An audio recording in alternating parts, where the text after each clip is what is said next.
Ladies and gentlemen, on behalf of Virginia Commonwealth University, it is my distinct honor to welcome you and First Lady Michelle Obama to Virginia Commonwealth University for this very important and exciting announcement.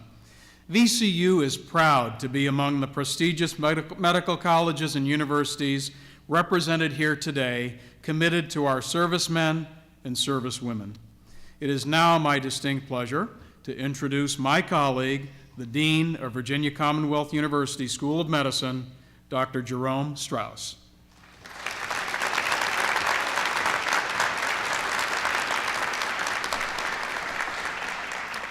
Thank you, President Rao. I'm pleased to represent my colleague deans from the medical schools that have signed on to support the important initiative, Joining Forces, that you will hear about today from First Lady Michelle Obama. The initiative touches on traumatic brain injury, TBI, and post-traumatic stress disorder, PTSD. I was first exposed to combat-related TBI some 40 years ago as a medical student. It was during the Vietnam conflict. Little was known at the time about these conditions, and there was no formal medical education related to these significant issues. I remember the uncertainty and the frustration of caring for warriors whose lives had been changed dramatically because of their injuries and battlefield experience. However, physicians working in the Vietnam combat zones were exploring new approaches to manage TBI. Some of them, like Dr. Harold Young, our chair of neurosurgery, returned to academic positions and teamed up with outstanding basic scientists like Dr. John Pavlischak, our chair of anatomy and neurobiology, and initiated research programs. As a result of their collaborative research and work done by faculty at other medical schools across the country, we have a far better understanding of TBI, an infrastructure to pursue continued research, and the basis for a curriculum to train our medical students and residents. Progress has been made, but there is still much to do. Partnerships between medical schools and the Veterans Administration medical centers have been absolutely critical to advancing care for TBI and PTSD. And VCU is fortunate to be affiliated with the Hunter Holmes McGuire VA Medical Center. We provide physician leadership and clinical faculty, which helped the Richmond VA establish a nationally recognized polytrauma center for treating seriously injured American soldiers and Marines. VCU's Department of Physical Medicine and Rehabilitation, led by Dr. David Sifu, is one of the country's top programs. And with our VA colleagues, our research faculty conduct groundbreaking investigations into TBI, spinal cord injury, return to work for people with disabilities, pain management, and PTSD. And you may have seen some of this research featured yesterday in the New York Times. We look forward to working with the members of the Association of American Medical Colleges to advance our research and clinical care to benefit all of our service members and mankind. And it is now my honor and privilege to introduce Army Specialist Cedric Holland, stationed at Fort Lee and formerly deployed in Afghanistan.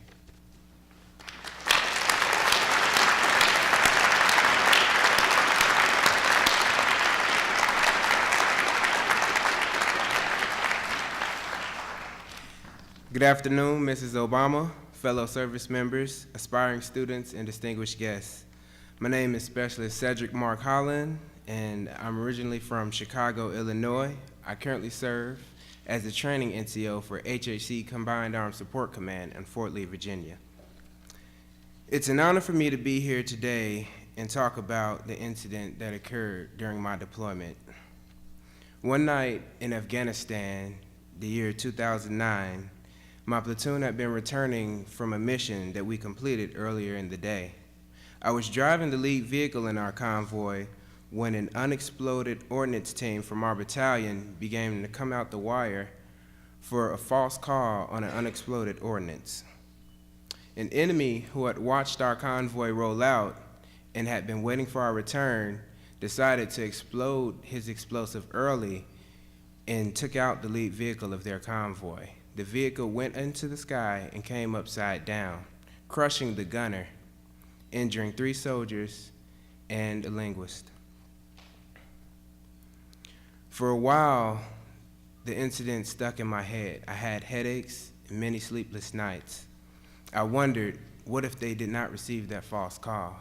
Where would I be today? What could I have done to help those injured soldiers who now have lost limbs? It is only thanks to the behavioral health on both Fort Drum and Fort Lee, the staff across the world helping the joint arms, to my past and present chain of command, especially my squad leader and first sergeant, for assuring me that I am not alone in my thoughts and in my emotions, that all service members have suffered these emotions, that all of us go through the pain and the guilt. Now, I'm doing much better, and I'm definitely mission capable, both mentally and physically. I now am completing an associate's degree in general studies, and I've just submitted a packet to be an aviator in the U.S. Army Warrant Officer Corps.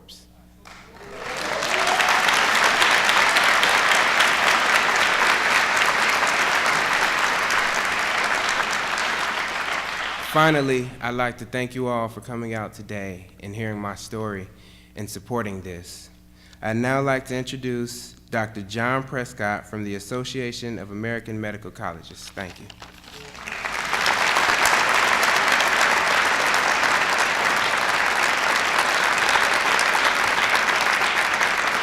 Thank you very much. First, let me thank President Rao and Dean Strauss for hosting this event, and thank you, Specialist Holland, for your service and your courage. And I'd like to ask the audience to join me in another round of applause for this very special soldier and for all of the soldiers and sailors and airmen in this room today.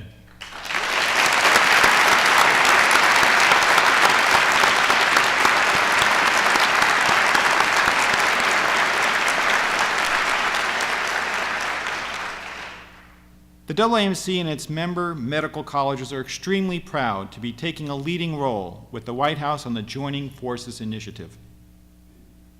Medical schools are uniquely positioned to have tremendous impact on the health and wellness of service members and their families. Academic medicine combines the very best of education, clinical care, and research to focus on this most important segment of the population.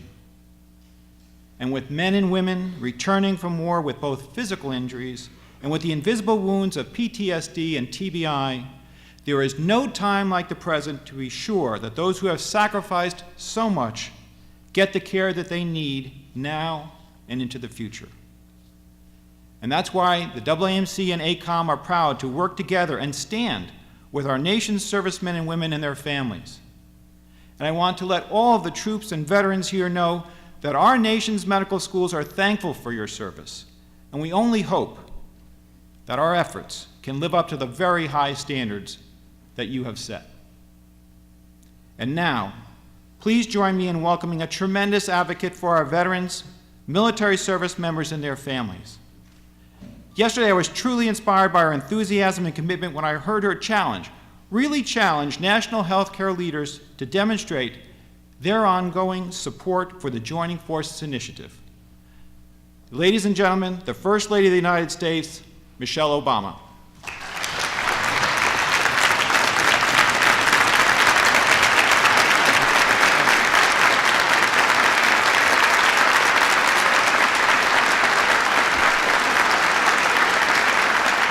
Thank you. Thank you all so much. Thank you so much. You all please be seated. Good afternoon, and again, thank you. I want to thank John for that very kind introduction, and a very special thanks to Specialist Cedric Holland. That was, I know, a very difficult thing to share, but that's what this is all about. And we thank Specialist Holland for your service to this nation and for showing such strength by standing up today and sharing that story. It is truly admirable. I'd also like to thank Virginia's First Lady, Maureen McDonald, who's here with her daughter, Rachel. Thank you for being here. There they are. And I want to thank you for your work, your efforts. You've been doing it on the ground for years, and I'm grateful for your support. I'd also like to recognize Congressman Scott, who is here, as well as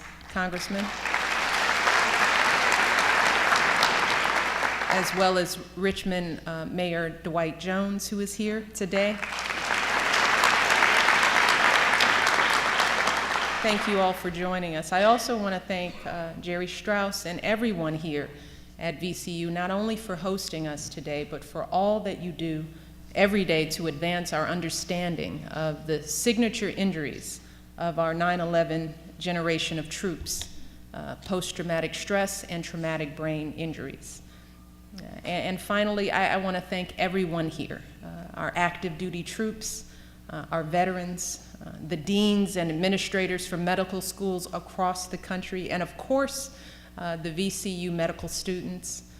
Thank you all for coming together to support the health and welfare of our veterans and their families. Now, as many of you know, I have devoted much of my time as First Lady to military family issues because, quite frankly, these families truly inspire me. It's as simple as that. I have traveled to bases all across the country. We have held barbecues. We visited hospitals. I've sat with our courageous wounded warriors, spoken with the survivors of our fallen. I have been especially moved by the strength of our military spouses and our military children. I am awed by the sacrifices they make, enduring long deployments, uprooting their lives, moving from base to base year after year, running households and raising kids all alone while a loved one is overseas. I'm amazed by the young people who manage to stay so strong while adjusting to new schools every few years. Children who pick up extra chores around the house, take on new responsibilities, all while shouldering the emotions of a parent's deployment. These are the men, women, and children who inspired me and Jill Biden to start our Joining Forces initiative. We wanted to honor, to recognize, and to support these magnificent military families. And the idea is very simple. In a time of war, when our troops and their families are sacrificing so much, we all should be doing everything we can to serve them as well as they're serving this country. And it's an obligation that extends to every single American. And it's an obligation that does not end when wars draw to a close and troops return home. In many ways, that's when the real work begins. And that was never more clear to me than last month when I joined my husband to welcome home some of our troops from Iraq. We were in Fort Bragg in a huge hangar packed full of soldiers. And it was a proud, historic day, an extraordinary achievement, nearly 9 years in the making. Every single soldier there had done their duty, and they'd done it well. And as the president said, their service now belonged to the ages. But I couldn't shake the feeling that even though we were marking the end of a war, even though so many of our troops were coming home, this was not an ending for them. See, we all must remember in this country that for our troops, the end of war marks the beginning of a very long period of transition. For some, it means a transition from combat to duty in a base, or perhaps even future deployment.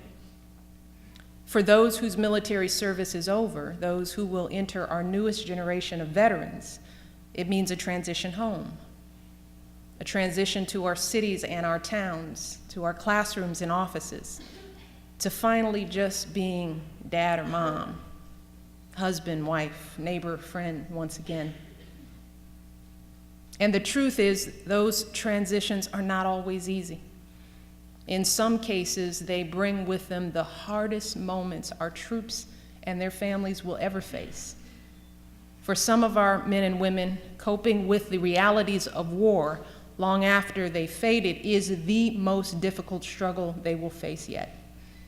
And that's what we're here to address today. The mental health challenges that so many of our troops face once they return home. Now, first, it's important to emphasize that the majority of our troops return home with few or no mental health issues at all. And they are continuing to give back. They're continuing to do so much for this country, even when they're out of uniform. They're in our communities, leading our businesses and jump-starting new careers. They're volunteering everywhere, serving on school boards, getting active in our faith communities. And they do it all with such grace that most of the time, the rest of us don't even notice the enormous transitions they've gone through. The military has a number of programs to help troops decompress and make these transitions, but the fact remains that they make these sharp physical and emotional shifts in unimaginably short periods of time. I mean, just think about it. When they're deployed, they have a clear, urgent, and all-consuming mission. They're surrounded by colleagues and friends who completely understand exactly what they're going through. But when these young men and women get back to their home communities, so much of that vanishes. Their combat buddies gone, spread out all over the country. And while they cherish the love and support of those closest to them, spouses, children, parents, siblings, often their loved ones can't begin to fathom what they've been through. And for so many of our returning troops and veterans, that's when the memories, the images, the emotional wounds that they learned to cope with overseas come flooding back. It might be the aching loss over a fallen friend. It might be the memories of shock from an explosion that rocked their vehicle, or a flashback to the chaos of a firefight. For some, it could be anything that triggers a traumatic episode: an engine backfiring, passing ambulance, a rock hitting the windshield. And some can't sleep at night. Others suffer nightmares that keep coming back, or they're overwhelmed by deep despair that just won't go away, or fits of rage that seem to come from nowhere. Now, the rest of us can try on an intellectual level to understand PTSD or TBI or post-combat depression. We can learn terms, and we can certainly listen compassionately to stories.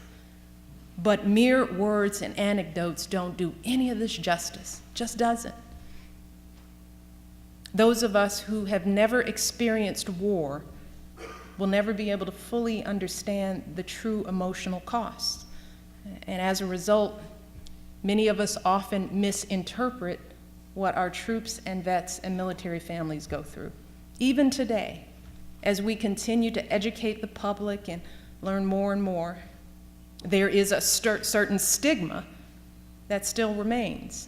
So I want to be very clear today. These mental health challenges are not a sign of weakness. They are not a sign of weakness. PTSD, TBI, depression, and any other combat-related mental health issue should never again be a source of shame. Never.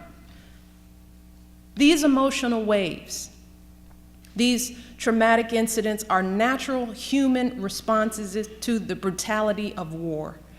And it's been that way throughout the ages. And today's wars are no different. Fortunately, we are developing a better understanding of these issues. Studies show that as many as 1 in 6 veterans of Iraq and Afghanistan have reported symptoms of PTSD. Similar numbers have reported signs of post-deployment depression. Our National Guardsmen and Army Reservists are affected by higher rates of both. And since the year 2000, more than 44,000 of our service members have suffered at least a moderate grade traumatic brain injury. And those are the invisible wounds of war.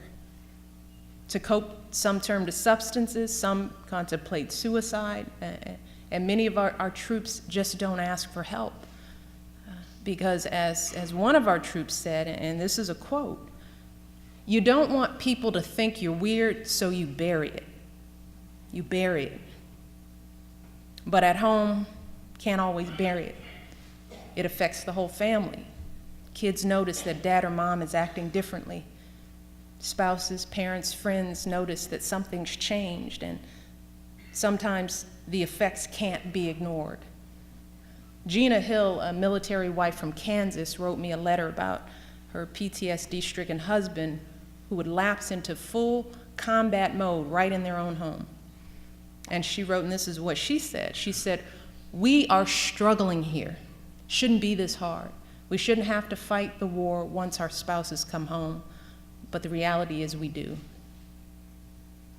Now, this is a feeling that's shared by military families all across this country.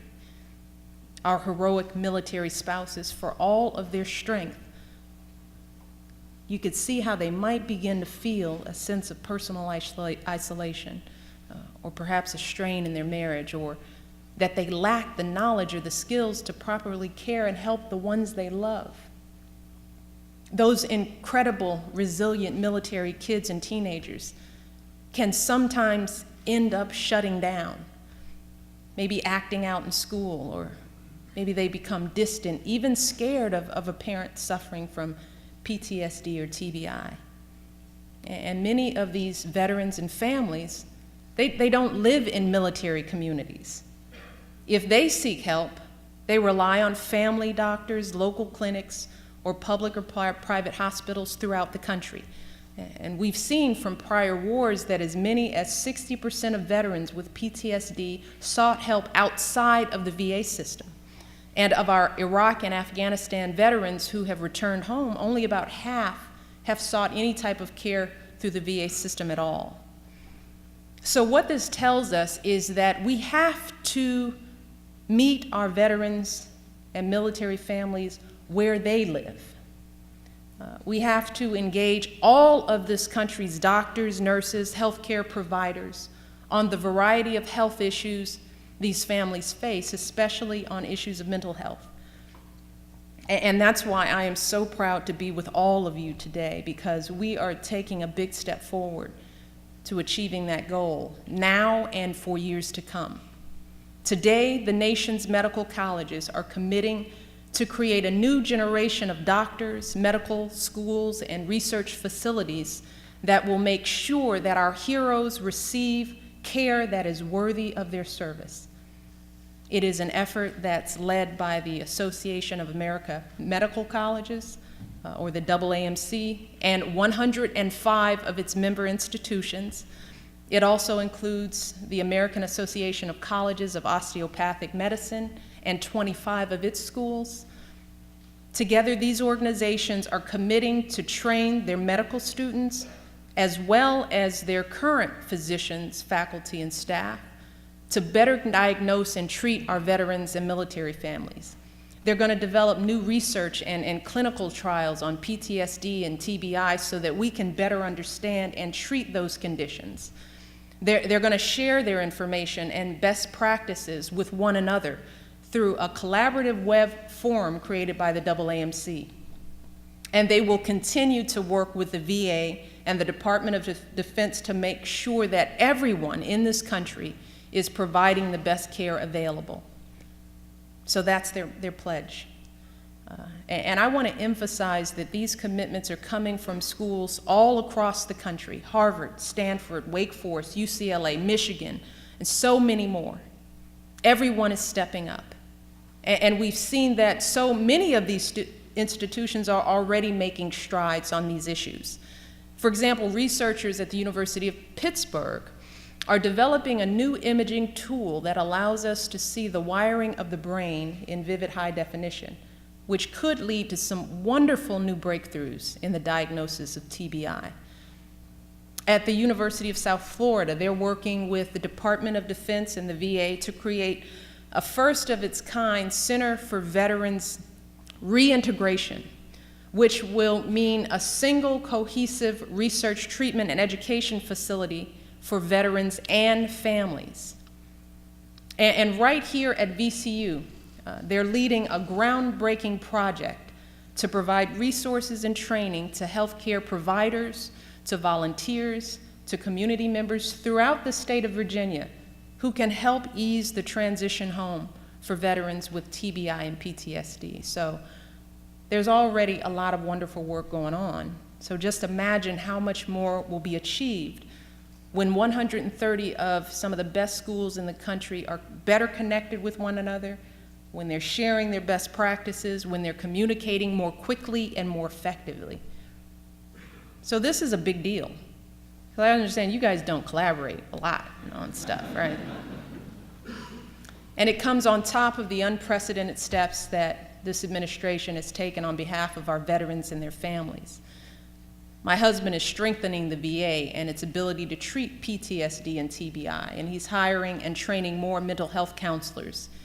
He's improving suicide prevention, and he signed legislation that allows caregivers to receive the skills and stipends they need to care for their loved ones.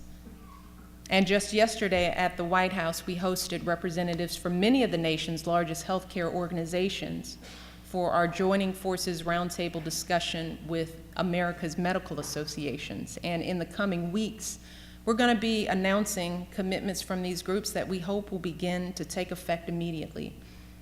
So we are making some magnificent progress here. And I know that if we continue to engage government, military, and the entire health community, we will continue to make progress. But it will mean real work. It will mean every single one of us doing our part. And with that in mind, I just want to take a moment to speak directly to the medical students who are here today. To all of you young people, I just want to emphasize the power in your chosen profession. And I couldn't do it. That's why I went to law school. It was too hard. And I know you hear this a lot from your professors and alumni, but you will be there for some of your patients' most powerful life moments. It is the essence of true service. And when that patient is one of our veterans or one of their family members, you will have a unique opportunity and a responsibility to make an impact on their lives. You will single-handedly be able to show these heroes that this country is there for them no matter what they're going through. So this country is counting on you, no pressure. We're counting on all of you to do exactly that for our veterans and military families. We're counting on you to be medical professionals who understand their unique challenges, professionals who make these heroes feel comfortable, who will give them a level of care that honors their service and sacrifice. And again, those are big responsibilities, but I know you can do it. I know how much talent, commitment, and discipline that it takes to succeed in medical school, and I know that when you direct all of your skills and passions toward helping our veterans and military families, you will make a world of difference on these issues. You will change these heroes' lives for the better forever. You'll uphold our nation's sacred trust with our veterans and their families. And to all of the troops and veterans we have here, I want you to know one thing, that no matter where you are, no matter what you're going through, please know that America will be there for you and your families. So if you are struggling, please don't be afraid to speak up. If you know someone else who is struggling, encourage them to seek help. Don't bury it. Asking for support is a sign of strength. We're already proud of you. It can also set an example for those who served alongside of you. It can help fight the stigma that surrounds PTSD, depression, and other mental health issues, and not just in the military, but for Americans of all kinds who struggle with these issues. Because if others see that the strongest, most courageous among us are sure enough to step up and speak out, then maybe, just maybe, they might be more likely to find the strength within themselves to do the same thing. And once you do reach out, I am confident that you will feel America's unmatched capacity for compassion. You will find doctors and people throughout the healthcare system who understand these issues and can give you the care you need. You will see how much goodwill there is out there for you and your families.